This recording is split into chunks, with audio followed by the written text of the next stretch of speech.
Maraming trader ang tumitingin sa PNL para lang masabi nilang may progress sila. Pero minsan, hindi natin napapansin na ang layo na pala ng narating natin. Dati, pagbukas mo pa lang ng chart, parang wala kang maintindihan.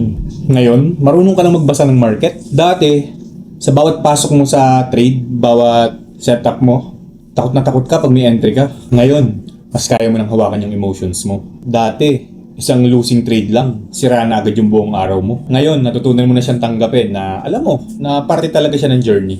At kahit may mga araw na sobrang hirap, na kahit minsan dumadating ka sa point na wala ka ng gana, bumabalik ka pa rin kinabukasan at tumaharap ka sa chart. Hindi lahat ng progress makikita sa profit or sa kinikita mong dollars. Minsan makikita mo siya sa discipline mo, sa consistency ng habits mo, sa patience na nabuo mo, sa kakayahan mong tanggapin ang loss nang hindi hinahayaan na kontrolin ka nito. Kaya wag mo sukatin yung journey mo na tumitingin ka lang sa profit. Tingnan mo rin yung sarili mo kung sino ka ngayon kumpara sa trader na nagsimula. Maaring baka hindi ka pa nasa destination na gusto mo, pero malayo ka na kung saan ka nagsimula. One step at a time, huwag susuko. Mag-pray ka, magtiwala, at matutong i-appreciate kung nasan ka man ngayon. Kasi minsan, yung progress na hinahanap natin sa account balance, matagal na palang nabubuo sa sarili natin. And sometimes, the biggest win is simply choosing to show up again.